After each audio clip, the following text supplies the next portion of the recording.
WhatsApp guys, তো সবাই কেমন আছো? আশা করি সবাই ভালোই আছো। তো আজকে আমি আর আমার ফ্রেন্ড বের হইছি ঘুরতে। তো আমরা যাইতেছি তোমার ঢাকা দোহার-নবাবগঞ্জের বারহাঘাট। তো এখানে নাকি একটা ভাইরাল প্লেস আছে, খুবই সুন্দর। ये तो लेटेस्ट न्यूज़ है। তো গাইস আমরা যাইতেছি তো পদ্মার পাশ দিয়ে। তো দেখো কত সুন্দর জায়গাটা। তো এটা বারহাঘাট মূলত। তো পাশ দিয়ে পদ্মা নদী আর তার সাইড দিয়ে আমরা বাইক নিয়ে দুই বন্ধু যাইতেছি। তো দেখা যাক আমরা কত দূর যাইতে হয়। এখান থেকে একজনের কাছে জানতে পারলাম যে 5 কিলো জায়গাটা। তো দেখা যাক এখন 5 কিলো যেতে কতটুকু সময় লাগে। তো তোমরা এই ব্লগটার সাথেই থাকো আর দেখতে থাকো, কত সুন্দর একটা জায়গা। তো তোমরা ঘুরতে আসতে পারো, অবশ্যই শুক্রবার ধরে আসতে পারো, কারণ তখন অনেক মানুষ থাকে, অনেক পর্যটকরা এখানে ঘুরতে আসে। তো গাইস আমরা যে সময়টায় আসছি এই সময়টা বিকালের একটু পর দিয়ে আসছি, কারণ এখানে অনেক রোদ থাকে।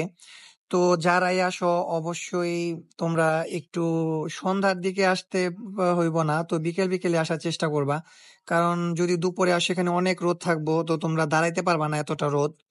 এর জন্য যখনই আসবা তোমরা একটু বিকেলের পর দিয়ে আসার ট্রাই করবা। আর জায়গাটা খুবই সুন্দর, একবার আসলেই দেখতে পারবা। তো এটা তোমার ঢাকা দোহার নবাবগঞ্জ থানা পড়ছে। তো এখানে আসলেই তোমরা দেখতে পারবা যে জায়গাটা কতটা সুন্দর।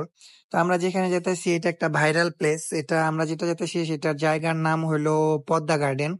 তো পদ্মা গার্ডেনের এখনো সম্পূর্ণ কাজ শেষ হয় নাই, যতটুকু শুনছি যে আরো কাজ বাকি আছে। তারপর আমরা যাইতেছি, দেখো যে জায়গাটা কতটা সুন্দর।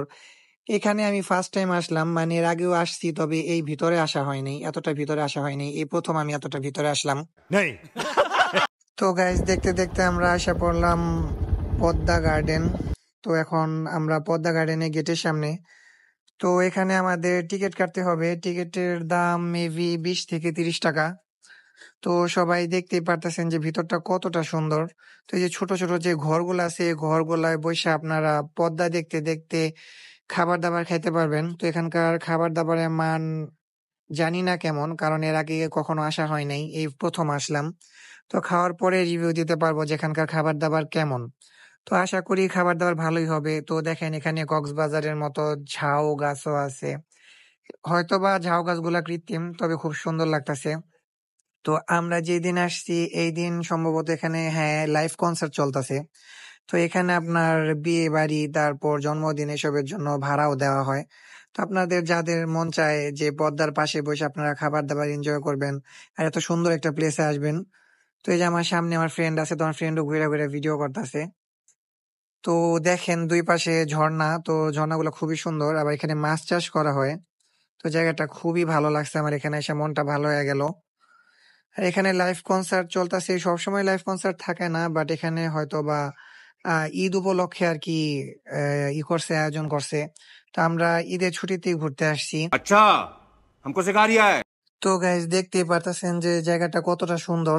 তো যারা আসতে চান অবশ্যই আসতে পারেন, দেখা গেছে ঘোরার মতো আর খুব সুন্দর একটা টাইম স্পেন্ড করার মতো জায়গা। তো অবশ্যই আইসা একবার হইলেও ঘুরে যাবেন এই পদ্মা গার্ডেন। এখনো কাজ অনেক বাকি আছে, কাজ চলতেছে, আশা করি কাজ করার পরে দেখতে আরো খুবই সুন্দর লাগবে জায়গাটা। তো আমার যেটা মনে হয়েছে এখানে 30 টাকা এন্ট্রি ফিটা একটু বেশি হয়ে গেছে, তো 20 টাকা হইলে পারফেক্ট ছিল, কারণ এখন এখানে অনেক কিছু ইনক্লুড করা বাকি আছে।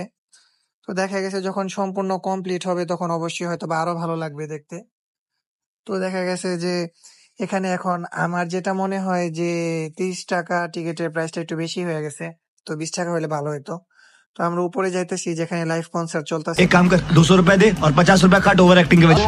তো গাইস আমরা লাইভ কনসার্ট এখানে এসে বসছি। তো এখানে এসে যেটা মনে হইলো যে এখানে হয়তো বা কোনো পুনর্মিলনীর অনুষ্ঠান চলতেছে, তো এখানে লাইভ কনসার্ট হইতেছে। তো গাইস আজকে এই পর্যন্তই, আল্লাহ হাফেজ।